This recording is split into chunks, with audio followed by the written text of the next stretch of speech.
बिस्मिल्लाहिर्रहमानिर्रहीम। इब्तिदा है रब्बे जलील के बाबरकत नाम से जो दिलों के भेद खूब जानता है। अस्सलामु अलैकुम वरहमतुल्लाहि वबरकातुहू। आज की हमारी वीडियो एक करोला GLI 1300 सीसी गाड़ी पर है। मैनुअल गेयर वाली गाड़ी है, 12-13 मॉडल है। ये गाड़ी तकरीबन 5 लाख के करीब चली हुई है। एक तो इस गाड़ी के RPM जो हैं अप डाउन होते हैं, नॉर्मल में तकरीबन 500 550 के करीब रहते हैं। AC ऑन करने पर यह गाड़ी RPM फ्लक्चुएट करती है, मतलब कि ऊपर नीचे होते हैं। एवरेज गाड़ी की ख़राब है, गाड़ी का एक्सीलेटर हार्ड है, गाड़ी भारी चलती है, चढ़ाइयों पर जो है गाड़ी ज़ोर लेती है। अगर इस तरह के 5 फॉल्ट आपकी गाड़ी में है तो ये वीडियो आपके लिए है। इंशाल्लाह इस वीडियो से आपको फ़ायदा होगा, वीडियो पूरी देखें। तो नॉर्मल जो है वो इस गाड़ी का काम होना था, इंजन ट्यूनिंग वगैरह, थ्रॉटल सर्विस होगी, इसका ऑयल वगैरह चेंज होने वाला है, ऑयल फ़िल्टर चेंज होने वाला है। ये एक अलग इशू है, ठीक है, ये हो जाएंगे, इसका कोई मसला नहीं है। इसलिए इनको जो है वो मैं शॉर्टकट कर दूंगा। इसकी जो मेन चीज़ इसमें फ़ॉल्ट है वो आपको दिखाऊंगा। प्लग वगैरह इसके सर्विस होके यही लग जाएंगे। तो इस गाड़ी का जो मेन फॉल्ट है वो फॉल्ट ये है कि इस गाड़ी का जो है फ्यूल फ़िल्टर, इसके अंदर मसला है। गाड़ी तकरीबन 5 लाख के करीब चल चुकी है। इसका ये वाला फ़िल्टर तकरीबन एक दफ़ा जो है वो चेंज हुआ ज़रूर होगा, लेकिन जो है ये वाला फ़िल्टर भी इसके अंदर जेन्युइन लगा हुआ है, ठीक है। तो इस फ़िल्टर की जो है वो ऊपर वाली ये जाली, जिसको प्राइमरी फ़िल्टर जो होता है, इसको स्ट्रेनर भी कहते हैं, ये वाली उतार देता हूँ, ठीक है। उतारने के बाद इंशाल्लाह आपको जो है वो दिखाता हूँ कि इसके अंदर सीन क्या है। गाड़ी इस तरह के मसले, 5 मसले जो हैं क्यों करती है गाड़ी। RPM अप डाउन, एवरेज ख़राब, एक्सीलेटर हार्ड, भारी चलना, चढ़ाइयों पर ज़ोर लेना, ठीक है जी। तो ये वाला इसका जो है वो प्राइमरी फ़िल्टर जो स्ट्रेनर है, जाली उतार दी हमने। इसका फ्यूल पम्प भी बाहर निकाल दिया है। फ्यूल पम्प की कंडीशन अभी तक ठीक थी और उसके बाद इसका रेगुलेटर वगैरह भी बाहर निकाल दिया है। तो इसका ये वाला जो फ़िल्टर है ये देखिए अंदर से बिल्कुल ब्लैक और चोक हो चुका हुआ है, ठीक है। बिल्कुल इसके अंदर कीचड़ यानी गारा सा बना हुआ है और बिल्कुल ये फ़िल्टर चोक हो चुका है।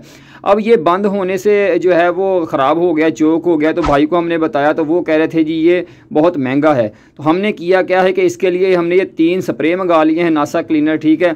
और इस फ़िल्टर को जो है वो हम सर्विस करेंगे। लेकिन हमने भाई को बता दिया कि भाई सर्विस हम इसको कर देते हैं, लेकिन ये आपको बदलना ही पड़ेगा। ये ज़्यादा से ज़्यादा 20-25 हज़ार 30 हज़ार किलोमीटर दोबारा चल जाएगा सर्विस होने के बाद, लेकिन आपको बदलना ही पड़ेगा।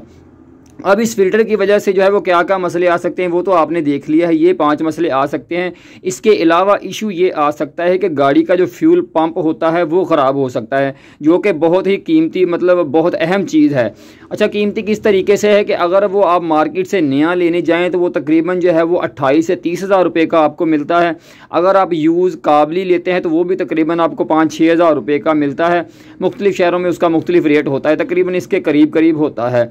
पंप कैसे ख़राब होता है कि जब इसका स्ट्रेनर जो आपको दिखाया था, जाली चौक होती है, वहाँ से उस पंप ने जो होता है पेट्रोल खींचना होता है अपनी तरफ। उसकी जब ज़ाहिर है वो स्ट्रेनर बंद हो जाएगा तो पंप का सक्शन की तरफ से ज़ोर लगना शुरू हो गया। आगे जो है ये वाला फ़िल्टर हम सर्विस कर रहे हैं। इस फ़िल्टर के अंदर से उसने पेट्रोल पंप ने जो है वो फ़िल्टर करके पेट्रोल आगे इंजन तक भेजना होता है। तो ज़ाहिर है खींचने वाली जाली जो है वो भी चौक हो चुकी है। जिस जगह से आगे ट्रांसफ़र होना है अगले वाला फ़िल्टर भी चौक हो चुका है।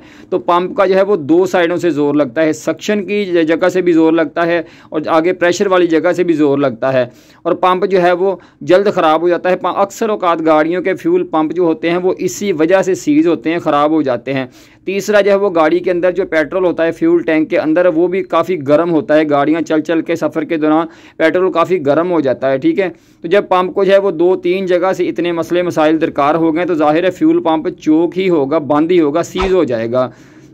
तो इसलिए जो है वो इसका बेहतर हाल यही होता है कि फ्यूल फ़िल्टर तब्दील कर लिया जाए। लेकिन इसको जो है वो हमने फ़िलहाल सर्विस ही किया है। भाई कह रहे थे कि यार सर्विस कर दें, तो ये इसकी फ़ाइनल लुक निकली है। फ्यूल फ़िल्टर को अच्छा सर्विस करने के लिए मैंने अलहदा सेपरेट वीडियो बना रखी है, अगर आपने देखनी है तो वो भी देख सकते हैं। तो ठीक है, 3 स्प्रे ये थी, चौथी हमने अपने पास से भी आधी लगा दी थी। तो ये वाला स्ट्रेनर जो है ये हमने चेंज कर दिया है। 200-300 रुपये की आइटम, इतनी महंगी आइटम नहीं होती, इसलिए हमने ये मंगवा के चेंज कर दी है, क्योंकि ये सर्विस होने के काबिल नहीं थी। हो भी जाती तो खैर इसका इतना फ़ायदा नहीं था, महंगी आइटम नहीं थी, इसलिए हमने इसको तब्दील कर दिया है। तो गाड़ी को फिट करके आपको दिखाता हूँ कि इसका क्या रिज़ल्ट निकला है इसके सर्विस होने का। तो ये माशाल्लाह गाड़ी हमने फ़िट कर दी है, इसकी ट्यूनिंग वगैरह हो गई है, ऑयल वगैरह गाड़ी का चेंज हो चुका है, अल्हम्दुलिल्लाह गाड़ी फिट हो चुकी है, ठीक है जी। ये गाड़ी स्टार्ट हो चुकी है और माशाल्लाह इसके RPM जो हैं वो आइडल पर आ चुके हैं, ठीक है जी। 850, 900, 850 तकरीबन RPM इसके होते हैं। 750, 800 के करीब इसके RPM आ जाते हैं, ठीक है जी। ये डाउन हो गया अभी गाड़ी जब वार्म अप होगी। AC चलाते हैं तो हल्का सा जो है वो लोड लेके RPM फ़ौरन ऊपर आते हैं। हर गाड़ी का ऐसे होता है, अब आरपीएम स्टेबल हैं, जबकि पहले इस गाड़ी के आरपीएम ऊपर नीचे होते थे। इस गाड़ी की एवरेज जो है वो सामने मीटर में वो भी हमने ज़ीरो कर दी है, क्योंकि जब इस गाड़ी का ये देखिए हम एक्सीलेटर अल्हम्दुलिल्लाह देते हैं तो गाड़ी जो है वो बिल्कुल एक्सीलेटर भी सॉफ्ट लेती है, गाड़ी में आरपीएम फ्लक्चुएशन नहीं है। तो गाड़ी का जब ये मसला हल हो गया है तो इंशाल्लाह फ्यूल एवरेज वगैरह चढ़ाइयों पे ज़ोर लेना वो तो मस्ट हल होगा ही होगा इंशाल्लाह। तो उम्मीद है आज की वीडियो आपको पसंद आई होगी। नेक्स्ट वीडियो तक के लिए इजाज़त दीजिए। अल्लाह हाफिज़।